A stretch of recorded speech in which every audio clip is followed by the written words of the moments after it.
Thank you for joining us to today's session, Cybersecurity Trends and Access Management Driving Risk Reduction. So I'm Emma at SafePaaS, and I'm delighted to be joined by Matt Gantner, CEO and founder of Altum Strategy Group. Hi, Matt, and Adil Khan, CEO at SafePaaS. So just a few housekeeping items before we do get started. The session is being recorded for on-demand viewing, and if anyone has any questions, which we hope you do, then feel free to put that in the control panel and we'll hopefully get to those at the end of the session. So do you guys quickly want to briefly introduce yourself before we dive in, and then we'll get started? Yeah. Matt? Adil, you want to go first? Yeah, hi Matt, thanks for joining this webinar. So you and I go back a long ways, but by way of introduction, I'm the founder, CEO of SafePaaS. I've been in the digital governance, risk and compliance space for, I guess, more than 25 years now. I've written a book back in 2012, that's a while ago now, and have been working with a number of enterprise customers with their needs to control risk in the business. Yeah. Adil, Emma, thanks for having me today, join you for today's conversation. So again, I'm Matt Gantner, the CEO and founder of Altum Strategy Group.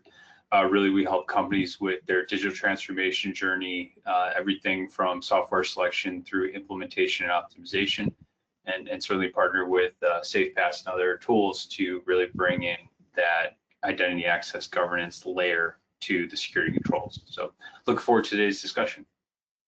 Thanks for joining us, Matt. So yeah, so as cybersecurity threats, they continue to grow in scale and sophistication. So organizations are under increasing pressure to not only strengthen their security posture, but do so in a way that's strategic, measurable, and aligned with business outcomes. So access governance is at the heart of this challenge, helping organizations not only reduce risk, but maintain compliance and enable the business without slowing it down.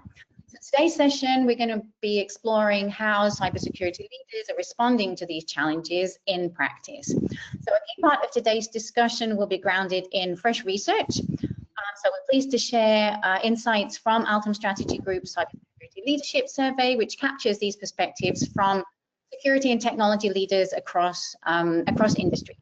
So Matt's going to walk us through these findings, and then we're going to hear actionable guidance from Adil on how organizations can strengthen their access governance programs to drive meaningful risk reduction. So as I mentioned before, we'll wrap up the session with some Q&A if we do have time. So please, feel free to submit your questions in the control panel. So yeah, let's get started. Matt, you want to dive in? Yeah, let's do it. So if you go to the next slide.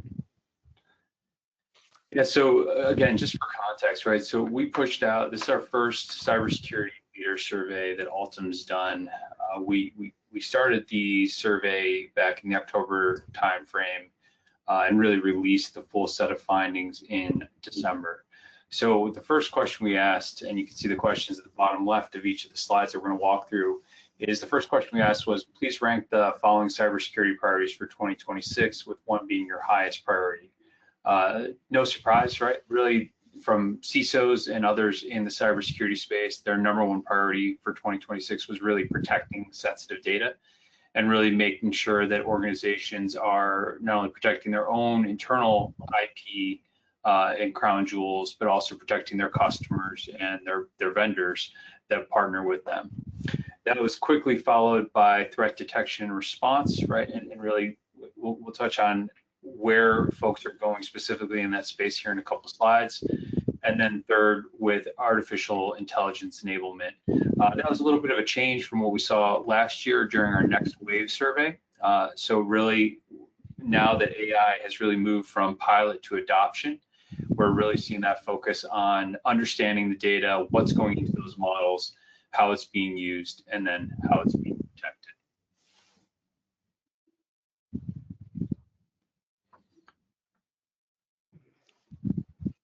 Emma, back to you.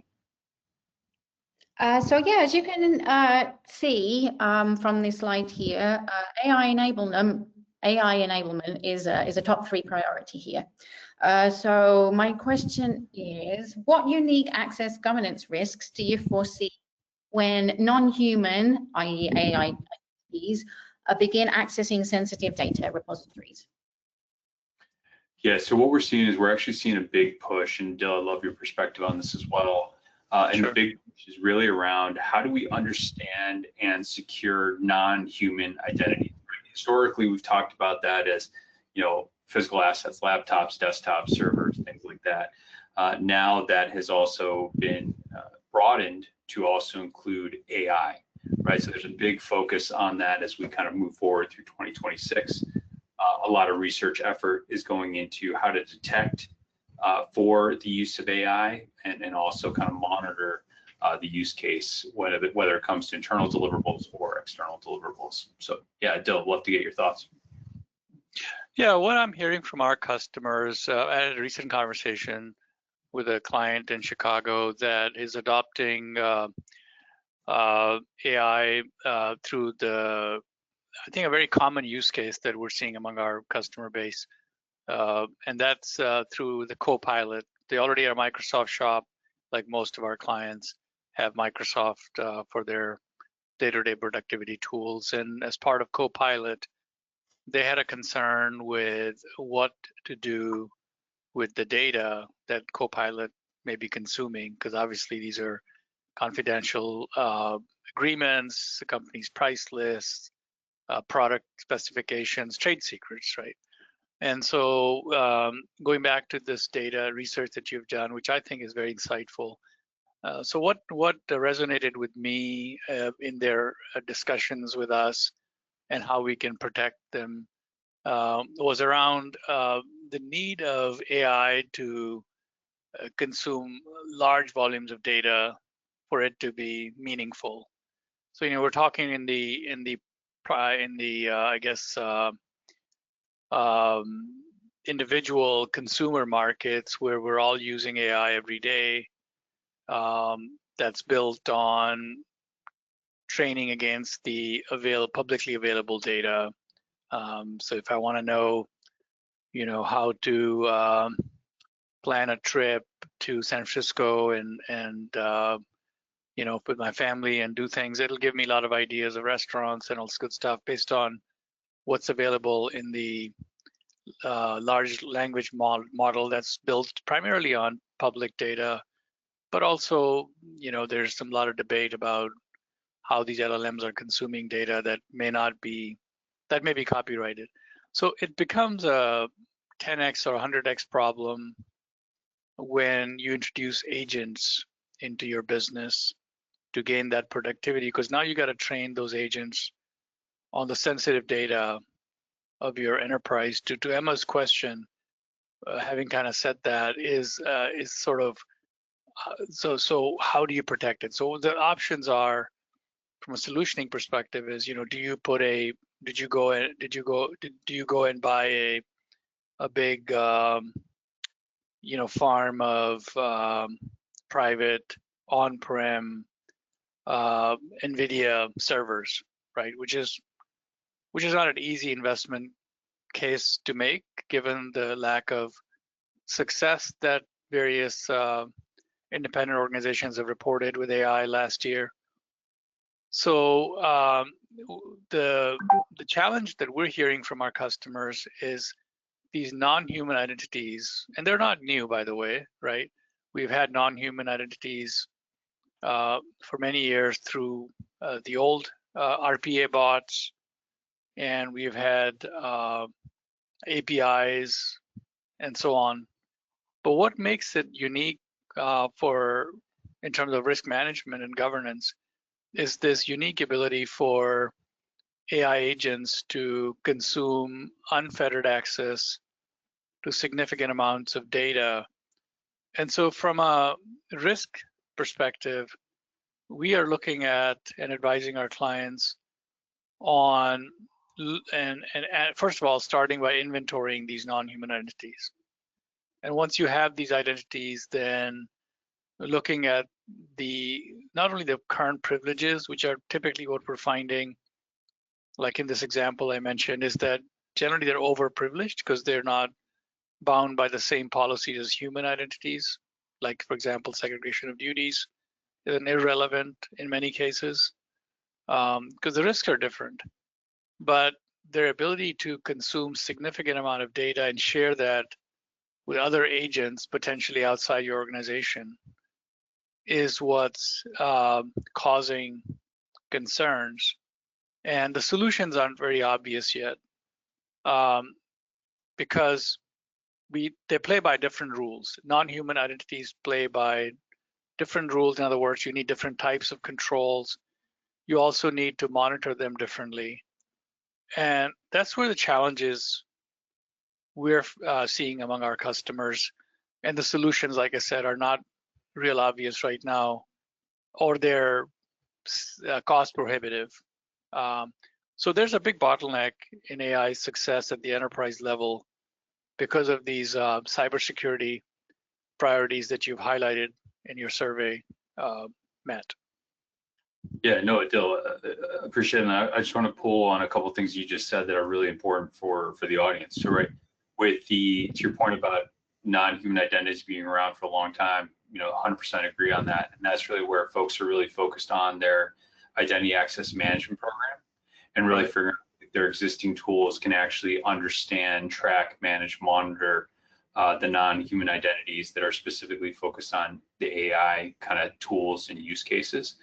In addition to that, we've seen a lot of cybersecurity leaders really focus on cloud security and really making sure that their internal teams, as well as both their internal cyber teams and their internal audit teams, are really focused on the appropriate audits and enterprise risk lens for 2026. So we're seeing people really attack this across people, process, and technology.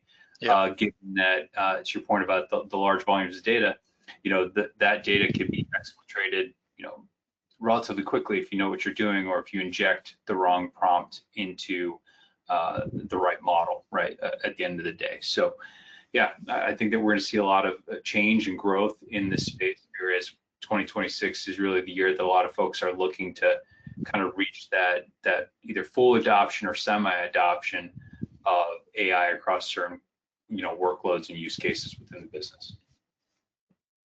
Absolutely. Yeah. And does it surprise you that identity and access management is fifth on the list here? It comes as quite a surprise to me. So how can organizations start to think maybe differently and elevate identity access management from a technical silo to a strategic risk management? Yeah, Emma, it's a great question. So I think where identity access management has really kind of, right, if we think about the journey, is that, if we go back 5-10 years ago, there was a very significant focus and push on the adoption of enterprise-grade identity access management solutions. As a result of that push, we've seen a lot of companies, especially large enterprise companies, adopt one, potentially more identity access management solutions or privileged access solutions across their various applications, with a lot of folks really either being back-ended by one or another form of Active Directory.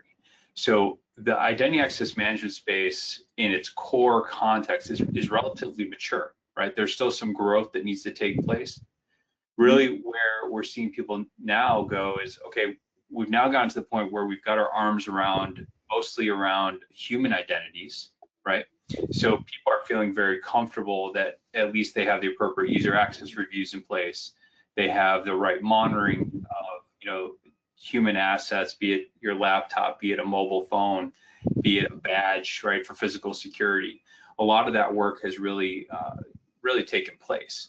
So now it's really the focus around identity access management is how do we level up to now take what we already have built and implemented and then maximize that to solve for the non-human identities and continue to enhance our identity management, provisioning, deprovisioning process on a global scale.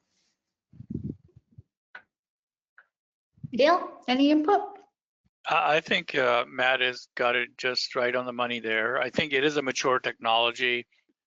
I think what's hidden behind these numbers, and I think that's the essence of your question, Emma, that I'm picking up here, is that, people are responding to what they have available today, and looking at, the near, maybe midterm, what's ahead.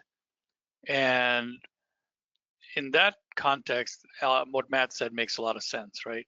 But if you combine some of these data points together and think of this whole survey holistically, I think it's very insightful to me that on the one hand, they're saying that, sensitive data is the big risk. On the other hand, they're saying their IAM is not the top risk. But these elements of cybersecurity priorities are interwoven and interdependent in some ways.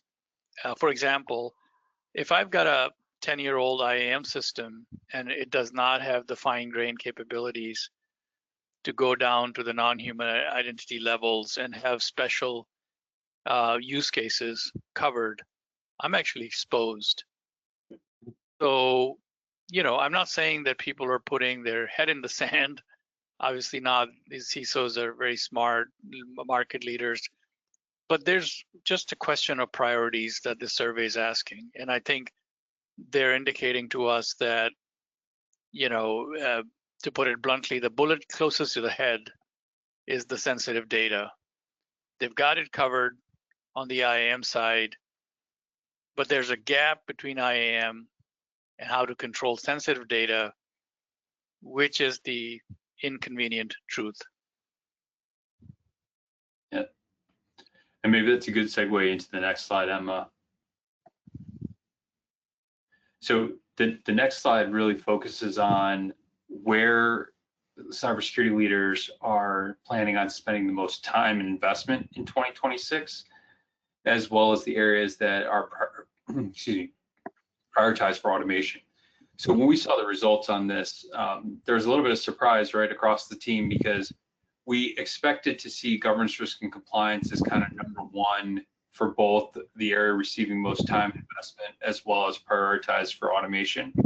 The actual results came out that managed detection and response was actually ranked first in both categories. So most time and investment, as well as prioritized for automation, followed in both categories by security architecture. And then really for the third piece, the third highest ranked, it really split between governance, risk, and compliance and threat hunting. And then for the fourth, it was the inverse. It was threat hunting and governance, risk, and compliance. So what this is really aligning on, and it goes to conversations we had with cybersecurity leaders at the end of the year in 2025, is that really where they want to go is really figure out how to be more preventative with their MDR approach. How do they automate some of that? How do they drive AI to reduce some of the false positives and really make sure that we're prioritizing human eyes on glass for the systems or the alerts that could cause the greatest impact to our critical workloads. So that's really where the sentiment was, and that truth played out in a very positive way here in the survey results.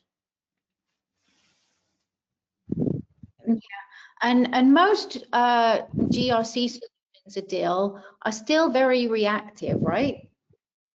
Well, yeah, I mean, GRC has been around as long as I've been in this business. The term was coined sometime in the early 2000s by Forrester, right?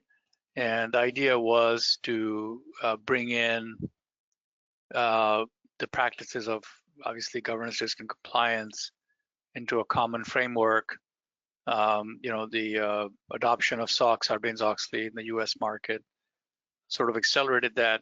So we saw some really good innovation come to market, but it died out within a few years as companies sort of got to a steady state with SOX compliance. And so it has plateaued for many years now. And it's unfortunate that the providers of those great early adopter solutions have not continued the innovation. And I think that's reflected, from my perspective and experience, in this analysis that Matt's sharing with us from his survey. Because right now, business is about agility, it's about speed, it's about the chaos that we deal with, whether it's the trade wars across the globe, new technologies like AI,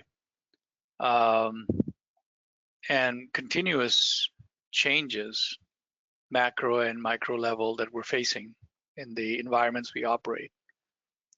So the quick answer for management is to keep the company out of showing up in the Wall Street Journal because of a reputational risk, right? We all want to avoid that. We don't want to open the paper and find out, oh my God, all the American Express data of customers is leaked again and it's out. There's so many stories out there.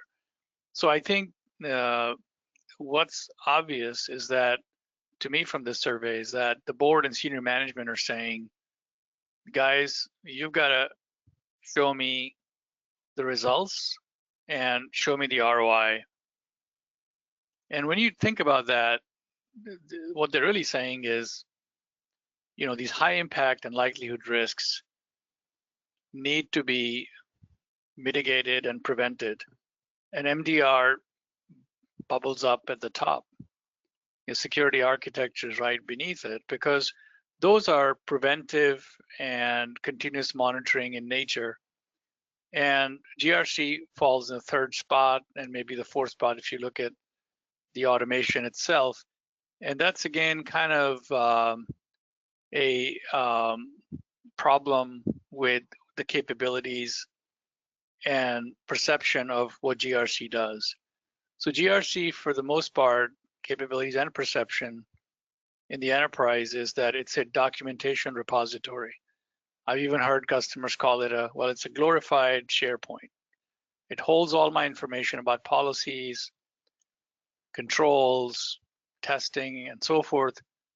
But I have to go out and actually execute all of this in my digital platform using my own custom reports, third-party tools. All of these controls are just scattered all over the map. There is no direct connection between governance, risk and compliance, management products and processes against the actual execution and monitoring of those controls. So, there's a fragmentation of governance, which is why I think that the senior management is saying, where can we put the shields on our business to de-armor the business, to protect it against emerging threats and continuous economic turmoil? And I feel like that's why it's security architecture and MDR is bubbling up. But at the same token, you can't do that without a good framework of governance, risk, and compliance. You have to start with it. So I am, very encouraged to see that continues to be the compass for senior management to build MDR and security architecture solutions on top of what they already have invested in over the last 20 years. What do you think, Matt? Yeah, I think we're going to actually touch on what the board sentiment looks like here in a couple slides. But I think that there is a lot of growth that's taking place because the threats, both geopolitical threats, trade wars, the speed at which AI allows people to move is only increasing. So I think, to Adil's point, we are going to see further innovation in spaces that have really kind of gotten to a mature place. I don't necessarily think that's going to come, that's going to be driven by customers, that's going to be driven by prospects, and then that's going to be pushed down to GRC providers to really meet the needs of their customers, right? Both now as well as into the future. So I think that's really how I see kind of the GRC innovation really taking place over the next 12 to 24 months. Mm-hmm. And if we look at the right side of the slide, we can see that threat hunting, it jumps in priority when automation is involved. So how can, for example, automated identity analytics help teams hunt for these, these dormant and high privileged accounts before they become exploited. Yeah, so where we've seen a lot of automation gains around threat hunting is that now the automation technology around threat hunting has been able to consume data faster, and therefore it's been able to consume bounty reports, security patch information, etc., from various folks, as well as the cyber alerts that have gone out from various agencies or other companies around the world. So that consumption of data has enabled the automated threat hunters to become very intelligent very quickly, and then working with a human, that combined experience of having that data available and the human having the intimate knowledge, working knowledge of their respective company and their respective digital assets has really allowed folks to come up to speed quickly to identify, triage, and mitigate any cyber threats that they're experiencing within their business. So we're going to continue to see more of that threat hunting go through automation, especially as more and more companies adopt that type of approach of, hey, let me consume everything I can, and then through a process and through automation, really making sure that it's applicable to my respective business. Mm-hmm. Yeah, I just add to that. I think it's also the availability of new technology that's enabling companies to automate that process. Historically, that's been a very manual process, where you would, even though customers, many of the leading companies do it proactively, but it's it's like running your sanity check on your key systems, doing penetration testing, things like that. But with the capabilities available through machine learning, we think that organizations can really, for the first time, have the ability to streamline and automate these, back-end, very manual processes. So that I believe is also bubbling it up in the priorities of automation. Yeah, absolutely. And then, Emma, let's jump to the next slide, because that's a good transition to how are folks looking at infrastructure as code, right? So specifically around this question, again, just bring your attention to the bottom left. So our question was, which infrastructure as code measures is your organization implementing to secure the deployment process, right? And we asked the respondents to rank their top 3. So of all the respondents, really enforced network security rules was the #1 security measure that was being considered and or in process implemented for infrastructure as code. That was followed by automated security scanning, enabling logging, monitoring, use version control and change management, and then use secure baseline configuration, followed by just a foundational one, which is include role-based access controls, which has always been a very prevalent part for application security. So we're seeing that continue to be a key focus if we look at the top section of the respondents here. Another key one to call out is really around least privilege principles. Adil and I were touching on this in an earlier question, and really with the advent of machine learning, AI, it's really important to make sure that you're putting the appropriate data security controls around your AI environments, so that way you're controlling for least privilege on a non-human basis as much as you're controlling for that security and least privilege model for humans that are in the loop. So it's a key kind of piece to call out there.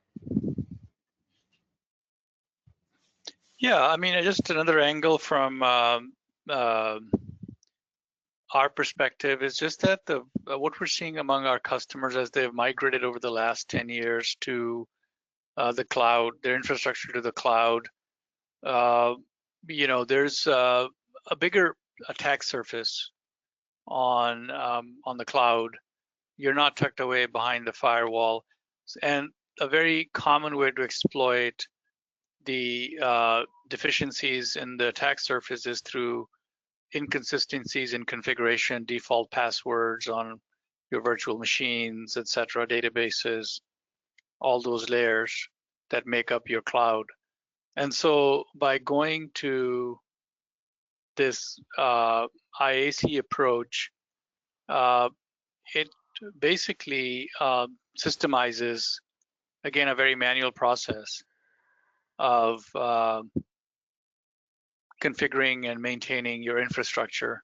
And there's a significant pressure on infrastructure because of not only the growth in data, but also now the need to integrate that data across data sources to provide meaningful outcomes to management, whether it's through AI or just better insight. So this significant increase and spawning of virtual machines on your infrastructure on the one hand, and on the other hand, having infrastructure experts doing all of that maintenance manually while trying to comply with the IT general controls has become very challenging. So I think this offers a new opportunity to prevent cyber threats from happening by systemizing it through code. Yeah. And let's talk about role-based access controls for a minute, because more and more organizations are starting to realize that RBAC has gaps, and they're adopting attribute-based access controls or policy-based access controls. So can you outline what that actually means and what can it look like for an organization if they want to adopt more fine-grained controls? Yeah, so Emma, on that question, really the way to think about it is that the table stakes level of role-based access is securing the transaction or the process step that allows you to execute a function, right? So that's at the very top level. Diving down deeper into the fine grain, certain systems now allow you to secure field level security or attribute level security at a very individual human level, but also at a non-human level as it relates to system codes, workflows, etc. So I think that as software solutions continue to evolve to enable more of that fine-grained permission and attribute level of security, I think we're going to see more and more companies across the spectrum, right, from small, medium to large enterprise, really continue to focus on enabling that least privileged posture across all of the relevant applications that allow them to do that. And I think for applications that don't necessarily evolve to that, if they're mission critical, I think that that's really where some of the PAM, privileged access management solutions, are going to continue to play well. I think for other solutions that may not evolve to that level of granular least privileged posture, I think that's where there's going to be challenges for them in terms of market share. So I think it's prudent for companies to really, especially software companies specifically, to really enable companies and your end customer to have the ability to control security down to that level, because that's going to be needed, especially as you layer on machine learning and AI on top of those applications or on top of a data source that may have access to data from those applications, to really make sure that the appropriate data security pieces are in place, both within the application as well as in additional sources that are used for analytics and AI augmentation. Mm-hmm. You got anything to add there, Adil? Yeah, maybe I can give an example to just share what we're seeing in our business. So we have a number of customers. As you know, I come from an Oracle background. So we have a number of customers over the last years that have migrated from an on-prem Oracle ERP system like eBusiness Suite, PeopleSoft, JD Edwards, to the cloud versions, which is mostly Oracle ERP, Oracle Cloud, but also Workday and a bunch of other SAP HANA. which we support all of those platforms, and Microsoft Dynamics as well. So what we're seeing is that just the on-prem systems were built on a very basic RBAC model, and sometimes it wasn't even basic. It was I'm being generous when I say that. It was just sort of a hodgepodge of privileges combined into roles that were granted to users, because this was pre-cyber world, pre-ransomware world, where everything was tucked away behind your firewall. Everybody was in the same office. So we're coming from that client-server model of the 1990s into the 2020s, where everything is now always connected, integrated, and available to all employees, partners, customers, etc. So with that, and not to mention non-humans, right? So with that change over the last 10 years, as we have gone digital, and that's what the digital transformation is, right?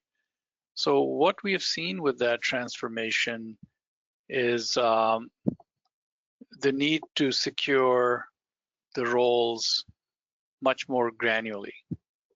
I'll give you a more specific use case where we have clients that use cloud ERP around the globe, and they allow access to people in various regions. For example, Australia, New Zealand is a region. North America is a region, US is a region. And so these regions, you have limitations on where you can post transactions, manipulate master data, change configurations, and that's restricted by attributes.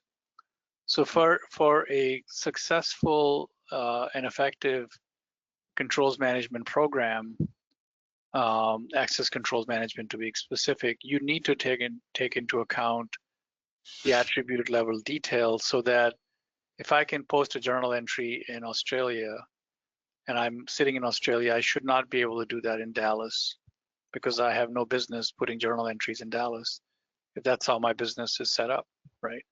So this was not available in the old days. Things were a lot simpler.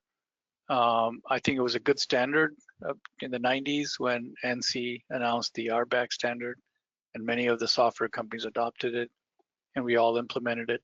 But now in 2020s, what you really need is to be able to secure your data based on geographies, based on your legal entities, and based on your other criteria that maps your business. Maybe there's segments of the business, right?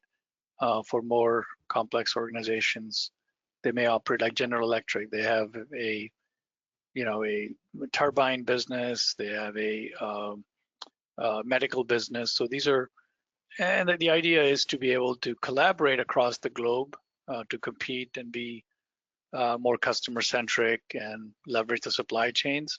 So we want to be able to play in the same playing ground, but play by these rules, which are attribute-driven.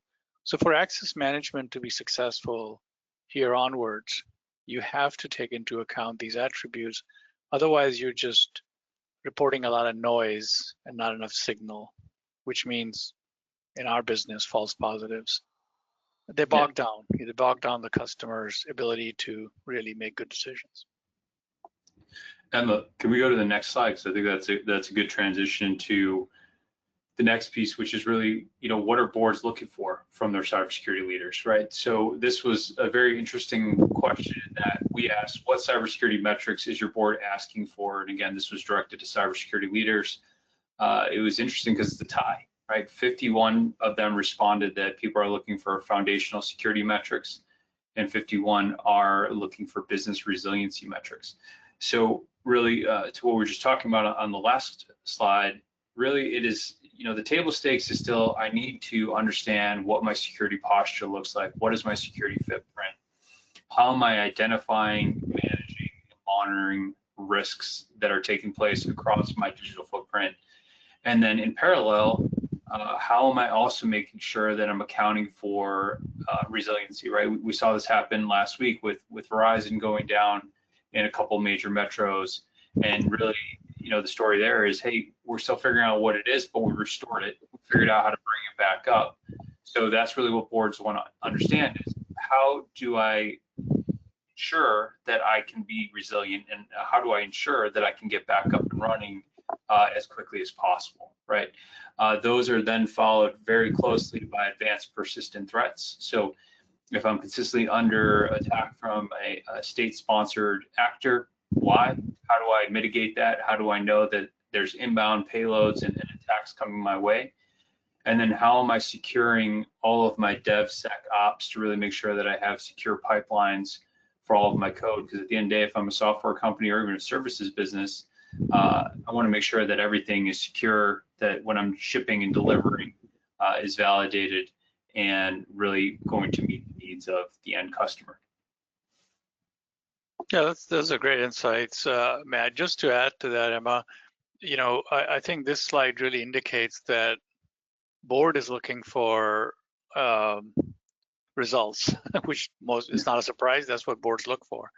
And the best way to measure and obtain those results are through those, 3 bars on the left. You've got to have a way to measure what you manage, right? And foundational security metrics leads, clearly to that goal that the board would have. And I asked that a lot of questions in our own organization. It's one thing to look at KPIs and present them in our board meetings. It's another to show trends. And I think having a trend moving in the right direction is a positive that board can recognize. On the other hand, if it's not moving, it's going the other way, downhill, then board is also obligated fiduciary responsibility to respond to that threat, right? So as the guardians of the organization on behalf of the stakeholders, stockholders, they do need that. That is their responsibility. So providing them this level of information is critical. The challenge is it's not easy to put together, and that's where the IT companies struggle, right? And that's where we step in and help close the gaps between this fragmented IT that's happening across the enterprise, between your ticketing systems, your operating systems like ERP, et cetera, your HCM, and the GRC knowledge that exists in the organization and systems. So we've got to take all of that information and put it together in a way that the board can consume and see the trends. And that's where SafePaaS is spending a lot of time. So this is in line with what we're hearing from our customers and the demand that's in the market that we're looking to fulfill. Same thing with business resilience, right? It's about one thing to invest in a bunch of technology to monitor risk, the MDRs and so forth, but to really test it is where the rubber meets the road meets the rubber, right? So yeah, that's the problem we need to solve with the resilience capabilities of being able to stress test our systems and processes to ensure that in case of high impact risk events or major risk events, that the enterprise can sustain and continue. So yeah, I really think this is excellent insight into the board's mind, which will drive a lot of our activity in 2026 onwards. Mm-hmm. Should we go on to the next slide, Matt? Yeah, please. So this one really focuses on DevSecOps, really integration becoming the norm, right? So before, DevSecOps was more, not necessarily an afterthought, but was, hey, I got to get this code developed and all this other stuff, and then I'll come back and kind of go through this whole process. Now that has shifted, and now security isn't an afterthought. It's really focused, companies are really focused on building it into the product from start. And as you can see here, based on the pie chart to the right, we found that 44 respondents have fully integrated DevSecOps into their development lifecycle. We found that 36 partially integrated some security practices, but it's just not consistent. And we found that 14 are planning to integrate DevSecOps into their overall pipeline process. And then we found that 2 are not integrated. They're still kind of in the more traditional model of having development and operations and security kind of be separated. And we found that 4 respondents really didn't know and or just did not want to respond to the question. So overwhelmingly, the key takeaway here is that 44% of the respondents have fully integrated into their pipeline. So it is becoming more and more the norm. And we do expect when we run the survey in early next year, we do expect to see that number continue to increase. So how can, because security, you know, it shouldn't be an afterthought. It's easy to say, right? So how can organizations, or how can we help organizations move to the mindset that security, you know, needs to be built in right from the very beginning? I think what we're seeing is that more companies are really elevating CISOs to not necessarily reporting to a CIO or to a CFO, and they're kind of allowing CISOs to be a direct member of the C-suite and have a voice with the board. And we're seeing that in that configuration, CISOs and cybersecurity leaders are having a lot more of impact and influence to really make sure that security is not an afterthought and that it is top of mind for boards as well as executive leadership teams. The other piece that's driving this trend as well is that the threat landscape, because of a company's digital footprint, is becoming larger. So as a result of that, when folks are looking at enterprise risk, that's always a top area of concern: is what's my digital footprint? How are we protecting it? What can we do better? Where do we need to enhance, optimize, or fill in with a third party? So we're seeing a lot of those enterprise risks ultimately come back to the CISOs, and the CISOs are almost taking on this new role or new component of their overall role, which is helping to be that risk steward that helps the company protect themselves across that enterprise risk. So I wanted to touch on those because ultimately the core of it is that the CISO and cybersecurity leaders' roles and job definitions are changing and evolving.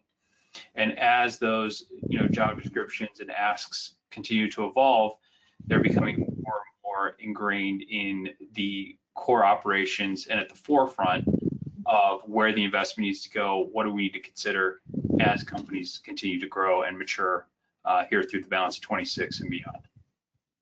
Mm-hmm. Have anything to add there, Dale? Yeah, I think it's a big and encouraging analysis here of the research that Altum has put together. 44% in my lifetime is, I've never seen such a big improvement of having been in this business for a very long time. So it's basically the trend is shift left. That's what we call it. That it used to be when I started in this business that code security test was either not done or done as the very last step of testing. So you did all your performance testing, you did all your integration testing, unit testing, and then somebody in security would come in at the end and say, "Oh, I'm here too," raise his hand, her hand, and say, "I need to test it for security." And that is no longer sustainable, especially with these, AI tools that are now generating most of the code. The job of the programmer or the coder has changed in the life cycle of development.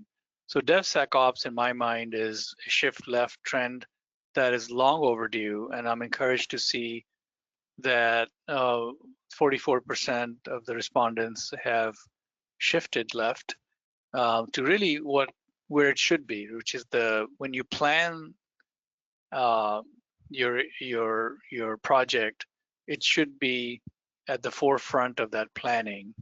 So threat modeling, now there are plugins available too. So the technology has come a long way. There are tools available the ability to basically incorporate the security discipline in the beginning, and then as you're testing, under DevSecOps, you're also continuously integrating with your pipeline, and you are looking at vulnerabilities at that time before you release anything to the environment, right? So there are newer, more interesting tools that I'm seeing that our own organization is using during testing that give us the confidence that our code is protected against simple things that we all test for, like SQL injections or scraping and so forth, that we have done for many years. But now we are seeing new technology come to the market specifically to address this very painful point that was done manually again for many, many years. And this concept of this continuous delivery that we are adopting, we release updates, I think every 2 weeks right now. And so you almost have to have this type of a DevSecOps if you're going to operate and compete in a modern environment. Yeah, and Emma, can we go to the next slide? Because that's a good transition into our last slide for the day. So the question we asked was, how is your organization currently managing and monitoring its cybersecurity infrastructure and tooling, which is exactly what we were just talking about. Yep. So 53% of the respondents shared that really the way that they're managing and monitoring is through a combination of managed service with a third party, as well as leveraging in-house team members. 31% shared that that's entirely through their in-house team, so no use of third parties. And then 15% shared that it's entirely through outsourced managed service. What really jumped out to us was really the 53% we expected. The 31% was a lot higher than we had anticipated. So really what we're seeing is that companies, depending on their maturity, stage of growth, are really developing their own internal teams to kind of not only offset costs, but also make sure that there's the appropriate eyes on glass to remediate and manage and monitor cybersecurity risks to both their infrastructure as well as their applications, right? And then of the 53%, really where they're really leveraging external support or managed service is really to take advantage of the strength of that managed service provider to provide, for example, SOC security skills or monitoring software that has AI enabled so that their teams are more focused on the high risk, high impact threats and letting the third party managed service provider, either humans and or tooling, help protect on the medium to low areas that could impact their business. Yeah, no, this is a very encouraging area. Just to add, Emma, I'll give it back to you. It's just I think the need for having, again, a centralized view of and visibility into your infrastructure, cybersecurity infrastructure, is critical to get ready for the AI revolution, right? And so I can see that the 53% data that's showing here is a trend that's going to continue to grow because there's new capabilities available.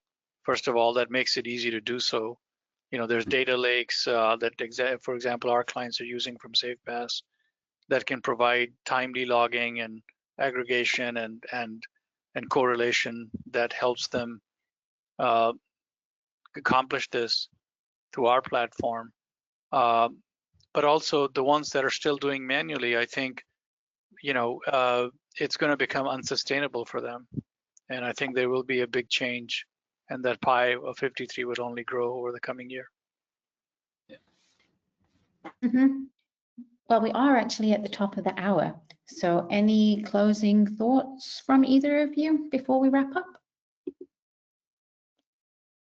No, thank you again. Appreciate the conversation as always, Adil and Emma, and thanks for having me. So We'll talk to you all great soon. insight, Matt. We really appreciate you sharing this very valuable survey with our clients and partners. And we will hopefully have other opportunities to collaborate with you around these key topics that are trending in 2026. Absolutely. Yep, absolutely. And we hope we've given our audience a clearer view of how organizations are approaching cybersecurity and access governance, as you can see, in an increasingly complex risk landscape. So yes, a huge thank you to both Matt and Adil for sharing their expertise and translating these survey insights into practical guidance for our audience today. So if you'd like to continue the conversation or have a deeper dive into any of the topics that we've discussed today, then please feel free to reach out and keep an eye out for follow-up resources that will be shared after the session.